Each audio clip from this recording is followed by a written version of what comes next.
কদর তো আপনারা অনেকে তালাশ করছেন। আসলে কদর তালাশ কিভাবে করবেন? নামাজ কত রাকাত পড়বেন? 2 রাকাত, 4 রাকাত, 5 রাকাত? না, হাদিসের মধ্যে আছে মান কামা লাইলাতুল কদরি ঈমানান ওয়া ইহতিসাবা গুফিরা লাহু মা তাকাদ্দামা মিন যামবি। যে ব্যক্তি কদরের রাত জেগে জেগে নামাজ আদায় করবে, আল্লাহ তাআলা তার জীবনের গুনাহ খাতাগুলো মাফ করে দেবেন। আসসালামু আলাইকুম ওয়া রাহমাতুল্লাহি ওয়া বারাকাতুহু। প্রিয় ভাই এবং বোনেরা, যে যেখান থেকে দেখছেন সবাইকে আন্তরিক মোবারকবাদ, প্রীতি এবং ভালোবাসা, দোয়া জানিয়ে শুরু করছি আমাদের আজকের আলোচনা। কদর তো আপনারা অনেকে তালাশ করছেন। আসলে কদর তালাশ কিভাবে করবেন? কিভাবে সবে কদর আপনি পাবেন? 2 নম্বর বিষয় হচ্ছে সবে কদরের রাত যে আজকের রাতটি আপনি বুঝবেন কিভাবে? কোন আলামত বা সিম্পটম হাদিসের মধ্যে আছে কিনা? নাম্বার 1, যে আপনি কদর তালাশ করবেন প্রতি বিজোর রাত্রে। নবীজি হাদিসের মধ্যে বলেছেন সাল্লাল্লাহু আলাইহি ওয়াসাল্লাম, তাহাররাউ লাইলাতুল কদরি ফি আশরিল আওয়াখির মিন রমাদান। কদরটাকে তোমরা রমজানের শেষ দশকের বেজোর রাত্রিতে তোমরা তালাশ করো। তো আমরা কি বেজোর রাত্রিগুলোতে তালাশ করতেছি? অনেকেই করি, অনেকে করে না। যে কোনো বেজোর রাত্র লাইলাতুল কদর হওয়ার সমূহ সম্ভাবনা আছে। 27 রাত কনফার্ম কোনোভাবে বলার সুযোগ নেই। কয়েকজন স্কলার বলেছেন সমূহ সম্ভাবনা আছে। আমাদের বাংলাদেশের মানুষ এটাতে ঝাঁপিয়ে পড়ে না। প্রত্যেকটা বেজোর রাত্রে আপনি তালাশ করেন ইনশাআল্লাহ। 2 নম্বর,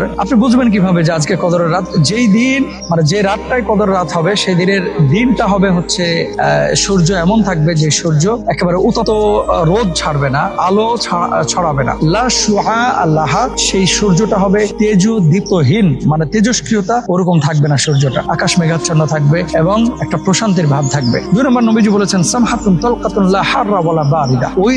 ওই রাত্রে যে রাত্রে আপনার এই শবে কদর হবে, সেই রাত্রে না ঠান্ডা থাকবে না গরম থাকবে। বসন্তকালে যেরকম একটা আবহাওয়া থাকে, এরকম সুন্দর একটা আবহাওয়া থাকবে। সুবহানাল্লাহ। এবং নবীজি আরো বলেছেন যে এই রাত্রের মধ্যে একটা প্রশান্তির ভাব মানুষের ভিতরে কাজ করবে। আর রাতটা বিদঘুটে অন্ধকার হবে না। আকাশে যদি চাঁদ দেখা যায়, সে চাঁদটা আলোকিত হবে এবং চারিদিকে আলোক উজ্জ্বল একটা ভাব থাকবে।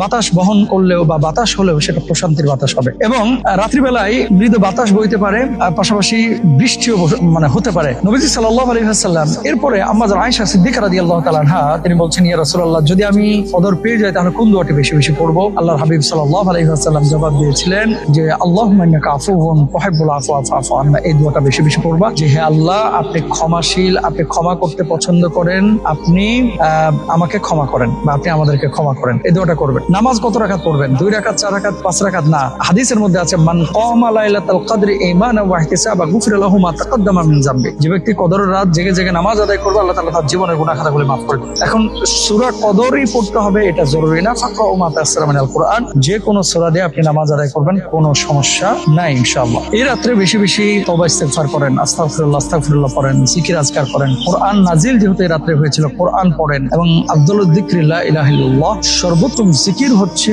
লা ইলাহা ইল্লাল্লাহ। এই জিকিরটা আপনারা করবেন। সুবহানাল্লাহ, আলহামদুলিল্লাহ, লা ইলাহা ইল্লাল্লাহ, এভাবে পড়বেন আপনারা ইনশাআল্লাহ তাআলা। আর যদি কদর পেয়ে যান, আপনার চাইতে ভাগ্যবান তো আর কেউ নাই। তাহলে বেজোর রাত্রিগুলোতে প্রতিদিনই কিছু না কিছু আমল করেন, দান করেন, সদকা করেন। আপনি প্রতিদিনই কিছু কিছু আমল করেন, তাহলে দেখবেন আল্লাহ সুবহানাহু ওয়া তাআলা আপনাকে কদর দান করবেন ইনশাআল্লাহ। আল্লাহ তাআলা আমাদেরকে আমল করার তৌফিক দান করুন।